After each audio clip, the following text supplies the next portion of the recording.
Hi, I'm Timothy Go, and I'm here to tell you about... student here at New Westminster Secondary School. There is no legislation that deals specifically with drugs and driving. There's finally a break in the rash of home invasions in the Lower Mainland. And the lack of a salmon treaty here, things are not expected to get any better soon. Are released into rivers like these to replenish depleting salmon stocks in the province. Forecast tonight and tomorrow. I'm Timothy Go.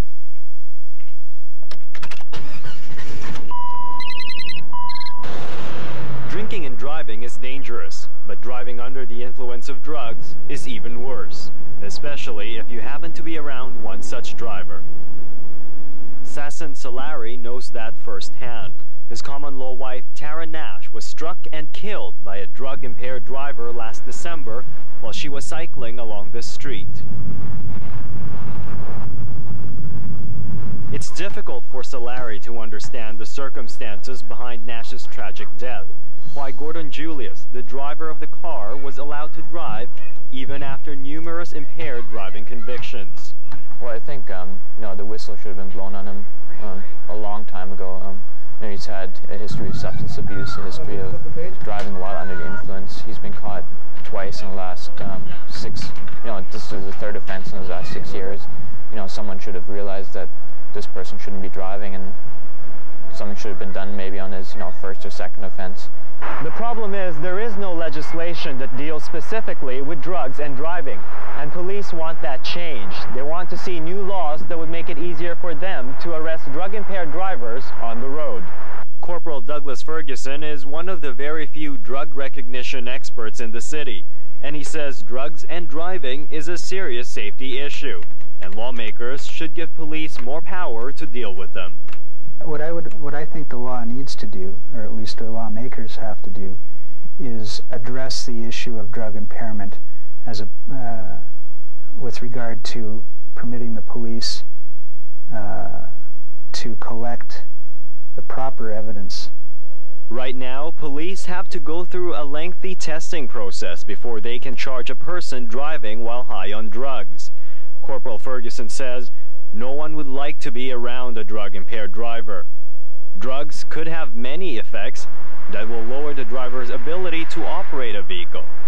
Some could slow down or speed up the driver, even impair the driver's vision. Unlike drinking drivers, drug drivers are much more difficult to convict because their impairment is not easily recognized by the law. And that's why police want a specific legislation to deal with drug drivers. Timothy Go, Vancouver.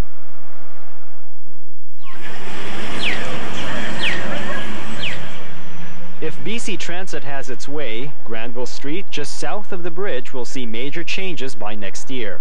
The Crown Corporation plans to provide rapid bus service for Richmond commuters. But longtime residents like Betty Sawyer says a high-speed bus system will only ruin this vibrant neighborhood. We don't see any benefit to the local community for this new bus service, and to do something that's kind of essentially destroy a community to save 10 minutes on a commute from Richmond into Vancouver hardly seems justifiable. BC Transit chose Granville Street because it's the main north-south transit corridor between Richmond and Vancouver. If this plan goes through, this neighborhood would see longer buses that would be able to control traffic lights to allow them to pass without stopping. It would also take out a significant number of parking spots that would allow buses access to the curb lanes. And that's why one of the biggest concerns is safety for pedestrians, especially the elderly. And I'm very much afraid that if the traffic and the parking rather is removed from a lot of these along several blocks of this street, it's going to remove the buffer zone, which shields us to some extent from that draft from the buses and gives people a little more sense of confidence that they can navigate from store to store. In support of the residents, merchants along Granville have sharpened their marketing skills and started a campaign against transit. Many business owners here are saying no to Granville Highway. It's more than a merchant's issue.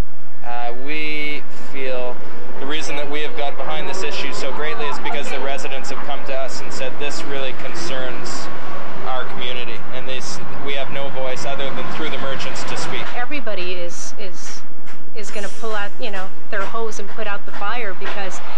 doesn't make sense to anybody in this area. It may make sense to some of the people in Richmond, but I think if we explained it to them, they'd probably understand too.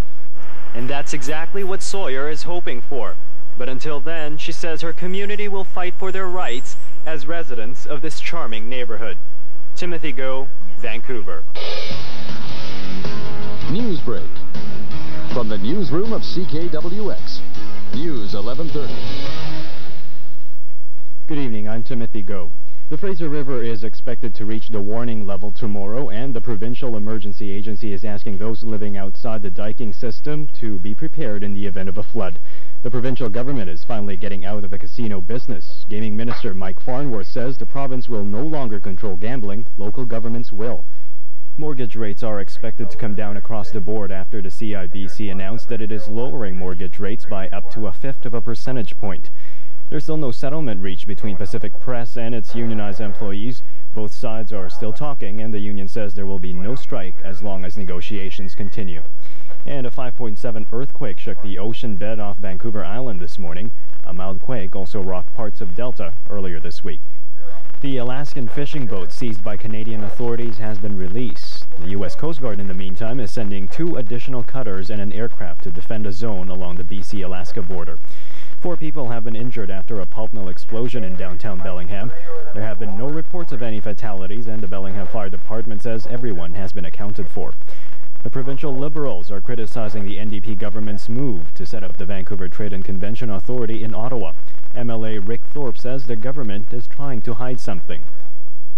Prostitute advocate Jamie Lee Hamilton will have her day with Mayor Philip Owen. Owen finally agreed to meet with Hamilton after she disrupted Vancouver City Council by refusing to leave. Hamilton demanded to be heard by council about her plea for funds for Grandma's house, a drop-in for sex trade work. Charges ranging from kidnapping and robbery to extortion and disguise with intent have been laid to those in custody, and police say more will be arrested in the days to come. Teenage drivers take a lot of flack for their driving ability, but they seem to be the cause of many accidents. Earlier this week, one accident came to them.